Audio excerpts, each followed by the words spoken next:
ሰላም የቻናል ተከታዮች እንዴት ናችሁ? ደህና ናችሁ? እኔ ጋለሁ እግዚአብሔር ይመስገን። እናንተ እንዴት ናችሁ? ስራ፣ ጤና ሁሉ አማን፣ ሁሉ ሰላም ነው? እኔ ጋለሁ እግዚአብሔር የተመሰገነ ይሁን። በያላችሁበት እንግዲህ በያለንበት ፈጣሪ አምላክ ይጠብቀን ይጠብቃችሁ እያልኩኝ ዛሬ እንግዲህ በአዲስ ቪዲዮ ከች ብያለሁ። ጽጌረዳን ድራማ ይዤላችሁ መጥቻለሁ። አዲሶቹ በላይክ በሰብስክራይብ ግቡ፣ ነባሮች ደግሞ በላይክ ግቡ። አመሰግናለሁ። እስከ መጨረሻው ድረስ ተከታተሉ። እንግዲህ ጽጌረዳ ያው እናቷን ለማገዝ ብላ እንግዲህ ከነነብዩ ቤት ያው ትምህርቷን እየተማረች ከነነብዩ ቤት እንግዲህ ተቀጥራ እየሰራች ነው።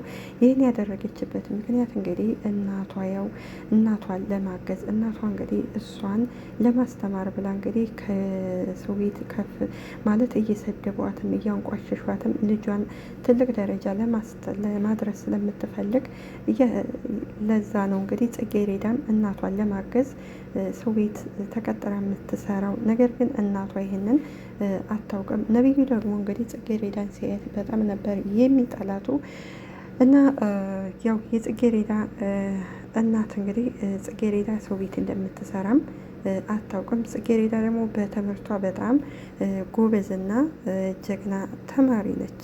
ጽጌረዳም እናት እንግዲህ አንቺን ለማሳደግ ብዙ ዋጋ ከፍያለሁ፣ እድሜን ልጅነቴን በአንቺ ብዙ ነገር አይቻለሁ ስትላት፣ ጽጌረዳም እንግዲህ አውቃለሁ እማዬ ትላታለች። ጽጌረዳም እንግዲህ እማዬ ሁሉ ነገር ይስተካከላል፣ ደግሞ ትንሽዬ ጊዜ ስጭኝ ትላታለች።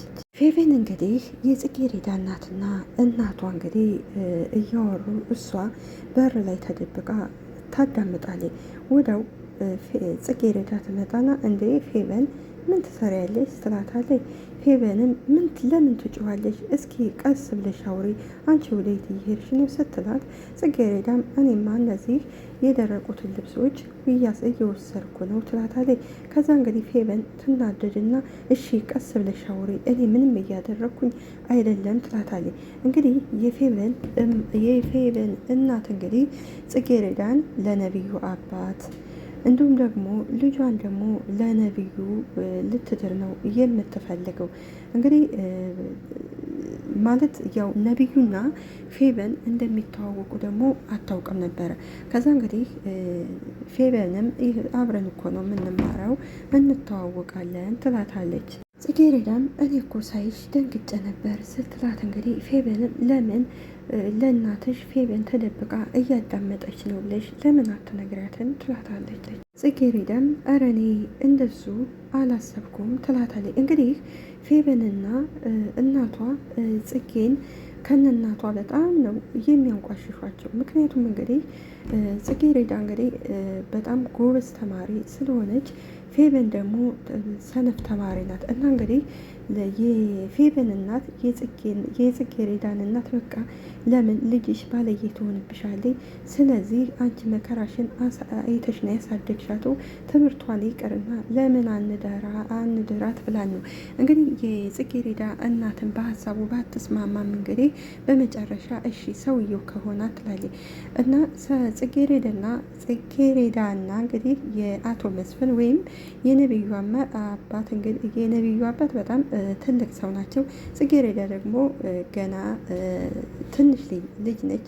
ነገር ግን አቶ መስፍን እንግዲህ ጽጌረዳን ገና እንዳያን ነበረ የወደዳቱ። ነብዩ እስከዛሬ እንግዲህ ጽጌረዳን በጣም ነበር የሚያንቋሽሸው። ነገር ግን ከባለፈው አባቱ ሲታመም አብራው ስለነበረች ከዛ በኋላ እንግዲህ ጽጌ በጣም ጥሩ ልጅና የዋህ ልጅ መሆኗን ስላወቀ እሱም እንግዲህ ከፌቨን ወደ ጽጌረዳ ዙሯን። እንግዲህ አሁን ላይ አባትና ልጁ እንግዲህ ያው ፌቨን እና ያፈቀሩት ፌቨን ማለት ጽጌረዳ ይቅርታ ጽጌረዳ ነው ያፈቀሩት። ጽጌረዳ እንግዲህ ያው የአቶ መስፍን ልጅ ወይንም ደግሞ የነብዩ እህት ናት። ምክንያቱም የጽጌረዳ እንደተረገዘች እንግዲህ የነብዩ አባት ጥሏን ነበር የሄደው። በዛ የተነሳ ነው እንግዲህ የጽጌረዳ እናት ከሰው ቤት ከነፌቨን ቤት ተቀጥራ ከዛ ወልዳ አሳድጋ ልጇን እያስተማረች ያለችው እና አሁን ምን ለማለት ፈልጌ ነው ይቺ ጽጌረዳና ነብዩ ወንድምና እህት ናቸው ባጭሩ። ምንም እንግዲህ ስለተናደደች እንግዲህ ለምን እኔ ወሬ ሳዳምጥ ደረሰችብኝ ብላ እንግዲህ ጽጌረዳን እንግዲህ ለማንኛውም ዘወር በይልኝ ትላታለች። ወዲያው እንግዲህ የጽጌረዳ ስልክ ይጮሃል። ስልኩ ሲጮህ እንግዲህ ስልኩን ስታየው ነብዩ ነበር። ማን ነው በዚህ ሰዓት የሚደውለው? ለምንስ ደወል ትላታለች። ጽጌረዳም አይ የሆነ እቃ ፈልጎ ሊሆን ይችላል ትልና እንግዲህ ፌበንም ስልኩን ትቀበልና ታወራዋለች። ነብዩም ስልኩን ሲያየው እንዴ ፌበን ነሽ እንዴ ይላታል። አዎ እንዴት ነህ እንዴት ደወልክ አሁን ትለዋለች። ፌበንም ሰላም ነህ እንዴት ነህ ስትለው ነብዩ ፌበን አንቺ ነሽ እንዴ ይላታል። አሁን ነኝ አሁን ከጽጌረዳ ጋር አብረን ነበርነ ከጽጌረዳ ጋር ፊልም እያየን ነበረ። እሷ እንደ አጋጣሚ አሁን ሽንት ቤት ገብታ ነው ትላለች ውሸታም። ነብዩም እኔ ደግሞ ተሳስቼ አንቺ ጋር የደወልኩ መስሎኝ ነበረ። ግንም ለምንድን ነው ለእኔ ተሳስተህ የደወልክልኝ የመሰለው? ወይንስ ደግሞ ልደውል አስበህ ነበረ ብላ ትጠይቀዋለች። ነብዩም ኧረ በጭራሽ እንደዛ አይደለም ያው ለጽጌረዳ ስደውል አንቺ ታነሻዋለሽ ብዬ ስላላሰብኩ ነው። ምንም እንዴ ለምን አላነሳውም? ይልቁንስ ኋላ ደውልልኝና በእኔ ስልክ እናውራ፣ ብዙ የምናወራቸው ነገሮች አሉ ትለዋለች። ነብዩም በነገራችን ላይ እኔም እማወራሽ ነገር አለ። ለማንኛውም ነገ ተገናኝተን ሁሉን ነገር እነግርሻለሁኝ። ምንም እንዴ አንተ ደግሞ አወራሻለሁ ብለህ ለምን የምን ማጓጓት ነው ትለዋለች። እንግዲህ ፌበን ነብዩ የሚወዳትና የሚያፈቅራት መስሏን ነበር። ነገር ግን አያፈቅራትም። ነብዩ ከፌበን ጋር የነበረው እንግዲህ ጽጌረዳን ለመበቀል ነበረ። ነገር ግን አሁን ላይ ጽጌረዳ ምን አይነት ልጅ ጨዋ ወልዶ ጨዋ ያሳደጋት እንደሆነች በደንብ ተረድቷታል። በል በራሴ ስልክ ደውልልኝና ማውራት አለብን ስትለው ነብዩም እንግዲህ አይ ዛሬ እንኳን አድካሚ ጊዜ ስላሳለፍኩኝ ልደውልልሽ አልችልም፣ ስለዚህ ነገ ተገናኝተን እናወራለን ይላታል። ፌበንም እንግዲህ እንዴ አንተ ምን ሆነሃን ትለዋለች። እንግዲህ እስከ ዛሬ ጽጌረዳን ለማጥመድ ወይንም ደግሞ ጽጌረዳን ለማናደድ እንግዲህ ሁለቱ የማያደርጉት ነገር የለም ነበር እና እንግዲህ ፌበን አሁን ላይ ነብዩ ስለተቀየረባት በጣም ተናዳለች። ፌበንም ደውልልኝ አልኩ እኮ ደውልልኝና እናወራለን ስትለው ነብዩ አንቺ እያዘዝሽ ነው እንዴ ይላታል። አይ ማዘዝ አይደለም ያው እኔ እናንተ ጓደኛሞች ስለሆነ ትለዋለች። ነብዩም አዎ እኔ ማንም ሰው ሲያዘኝ ደስ አይለኝም ይላታል። ይህንን ደግሞ አንቺ ጠንቀቅሽ ታውቂያለሽ። ፌበንም እንግዲህ እየተናደደች እንግዲህ በጣም ይቅርታ ይህ እንደዚህ ትናደዳለህ ብዬ አላሰብኩም ነበረ። ነብዩም አሁን ጽጌረዳን ደውዬ ነው ፈልጌ ነው የደወልኩት፣ ስለዚህ ለእሷ ስጫት ስልኩን። ፌበንም እሺ በቃ ለማንኛውም አንተና እኔ ነገ እናወራለን ደህና ደር ትለዋለች። እንግዲህ ጨጓራዋ እየተቃጠለ ፌበን እንግዲህ ነይ አንቺ ጽጌረዳ ትላታለች። እዛ እንግዲህ ተናዳ ለጽጌረዳ ስልኩን ትሰጣታለች። ፌበን አሁን ላይ እንግዲህ ነብዩና ጽጌ መቀራረባቸውን እንግዲህ ጽጌረዳ መቀራረባቸውን አልወደደችውም። ምክንያቱም ነብዩና ጽጌረዳ ከተቀራረቡ እንግዲህ ነብዩ ፌበንን እንደሚተዋት ታውቃለች። እናቷ ደግሞ ልጁ በጣም ሲበዛ የሀብታም ልጅ ስለሆነ አንቺ እሱም መቅረብ አለብሽ፣ ስለዚህ የአባቱ ንብረት የእሱ ሆነ ማለት አይደለም እና ልጁን አጥብቀሽ ያዢ ብላት ነበረ። ጽጌረዳም እንዴት አመሸህ ነብዩ ስትለው አለው እግዚአብሔር ይመስገን አንቺ እንዴት አመሸሽ ይላታል። ነገር ግን ፌበን ተደብቃ እያዳመጠቻቸው ነበረ። ጽጌረዳም ምን ነው በሰላም ነው የደወልከው ደህና ነህ አይደል ትለዋለች። ነብዩም አረ በሰላም ነው አትደንግጭ እባክሽ። ጽጌረዳም ተመስገን እኔ ደግሞ በዚህ ሰዓት ጋሼ የሆነ ነገር ሆኗን ብለህ ልትነግረኝ መስሎኝ ነበር ትለዋለች። ነብዩም እንግዲህ እንዴ አንቺ አሁንም ስለ ጋሼ ነው አይደለ የምታስቢው? ጽጌረዳም አይዋ ሌላ ስለምን አስባለሁኝ። ነብዩም ይገርማል አባትሽን በጣም ነው የምትወጁ ማለት። ጽጌረዳም አይ አባቴን አልወደውም ነገር ግን ደግሞ አልጠላውም። ነብዩም አልገባኝም ስትለው ያው አንድ ሰው ለመውደድም ለመጥላትም ምክንያት ያስፈልጋል አይደል? እሱስ ልክ ብለሻን እና ታዲያ አንቺ አባትሽን አታውቂውም? ጽጌሬዳም አዎ አባቴ እናቴ እኔን እንዳረገዘች ስትነግረው ነው ጥሏት የጠፋው። እና ታዲያ አባትሽ ጥሎሽ እንደሄደ ካወቅሽ ለምን አትጠይውም ሲላል፣ ጽጌሬዳም አይ አልጠላውም፣ የነበረበትን ሁኔታ ማን ያውቃል፣ እሱ መጥቶ እስካላስረዳይ ድረስ ምንም ልጠላውም አልችልም። ነቢዩም እንግዲህ እናትሽን እኮ ጥሎ መጥፋቱ ይሄ እኮ በቂ ምክንያት ነበረ። ጽጌሬዳም እንግዲህ ለእናቴ አዎ በዛ ሰዓት ጥሏት መሄዱ ለሷ በቂ ምክንያት ነው፣ ለእኔ ደግሞ እንደዛ አይደለም ስትለው፣ ነቢዩም ማለት ይላታል። እንግዲህ ነቢዩ ጉዱን አላወቀ፣ የገዛ አባቱ ነው እንግዲህ የጽጌሬዳ አባት። ጽጌሬዳ ማለት ይቺ ፌበን እንግዲህ ነቢዩና ጽጌሬዳ እንግዲህ አብረው ስላወሩ በጣም ነበር የተናደደችው። ከዛ ክላሷ ገባችና አንቺ ማን ሆነች ነው ከኔ የምትበልጭው? ሁሉ ጊዜ የኔ የተባለውን ነገር ትቀሚኛለች ትላታለች። እንግዲህ ጽጌሬዳ ያው የአንዲት የቤት ሰራተኛ ልጅ ነች። ይችኛዋ ደግሞ እንግዲህ የሀብታም ልጅ ስለሆነች ነው። ልዩነታቸው ይሄ ነው። ጽጌሬዳ አስተሳሰቧ ደስ የምትል እና ጎበዝ ተማሪ አርቆ አሳቢ ናት።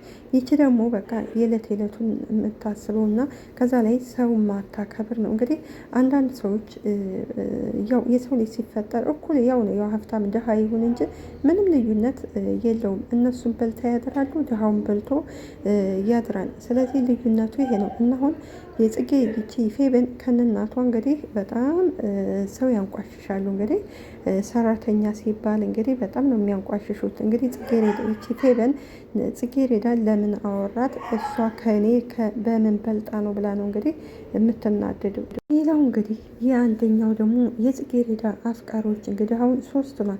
ይሄኛው እንግዲህ ደግሞ ዳስፖራ ይሆን ምን ይሁን አናውቅም። እንግዲህ ያው እውነት ጽጌሬዳ አይደለ እና እንግዲህ እሱ ደግሞ እንግዲህ ጽጌሬዳን ጥሩ ስራ ነው ማለት ደሞዝ የሚከፈልሽ በሰዓት ነው ስላላት እንግዲህ ጽጌሬዳ ምንድን ነው አስተሳሰቧ እናቷን ከሰው ቤት ለማውጣት ነው። ምክንያቱም እናቷ ከሰው ቤት ስትሰራ እንግዲህ የፌበን እናት ከፍ ዝቅ እያረጉ ነው የሚሰድቧተው እና እንግዲህ እናቴ ማለት በከሰዓት ገንዘብ ካገኘው ብላ ነው እንግዲህ ከዚህ ልጅ የተገናኘችው። እሱም እንግዲህ በጣም ደስተኛ ነሽ ሲላት እንግዲህ ሻይ መጠጣቱ ነው ያስደስተች ሲላት፣ ፌበንም ጽጌሬዳም አይ እሱ አይደለም ሻዩ በእርግጥ ይጣፍጣል፣ ነገር ግን ደግሞ ብዙ ጊዜ ስጠብቀው የነበረው ፈተናዬ ደግሞ ጥሩ ውጤት ነው ያመጣው ትለዋለች። እንግዲህ ይሄኛው ልጅ እንግዲህ ማለት ለጥሩ ይሁን ለመጥፎ ይሁን የቀረባት አይታወቅም። ነገር ግን ጽጌሬዳ እንግዲህ በጣም የዋህ ናት። ምክንያቱም የዋህ ስለሆነች አንዳንድ ጊዜ የዋህ ስትሆኑ በዙሪያችሁ ሰዎች ይበዙና ያጠቋቸዋል። ከዛ በኋላ ስትወድቁ ግን ዘወር ብሎ የሚያነሳቸው የለም። እሷም እንግዲህ አሁን ላይ ይህኛው ምን በእርግጥ ታውቀዋለች።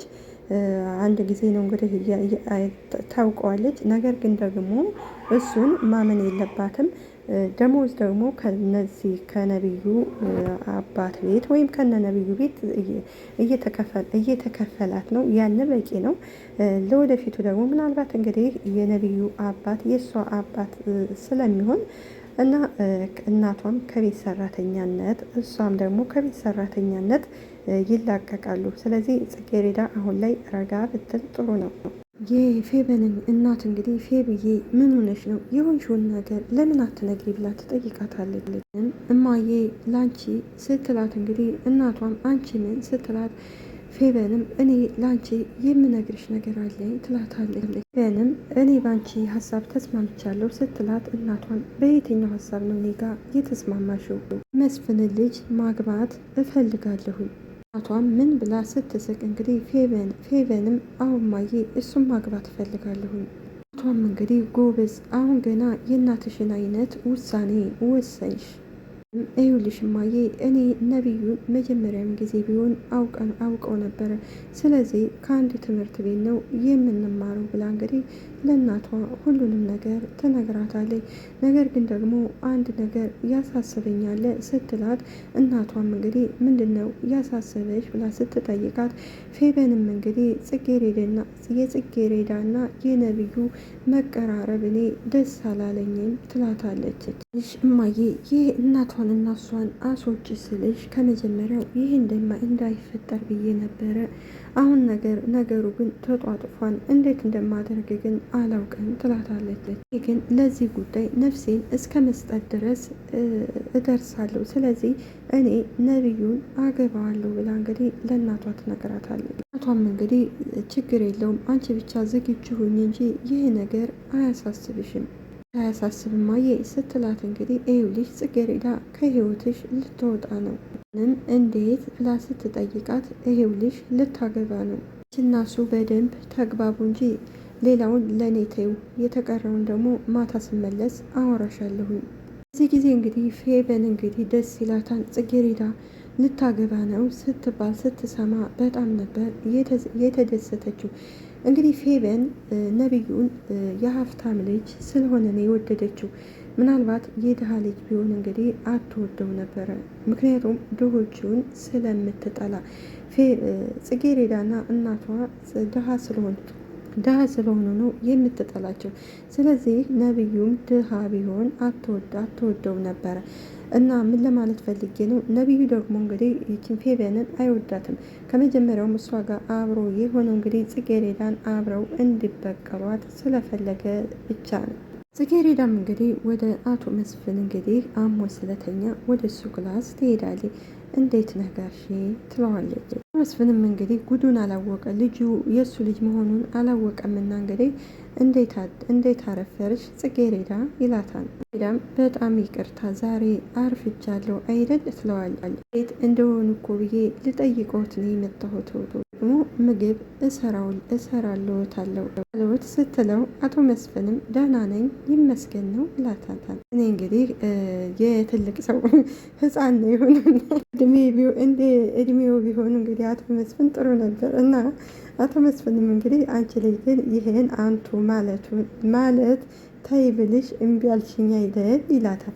እሷ እንግዲህ ጽጌረዳ ምክንያቱም ያው ጥሩ ቤተሰብ እናቷ በጥሩ ስነ ምግባር ስላሳደገቻት እንግዲህ ያው አንቱ ያው የተለመደ ነው።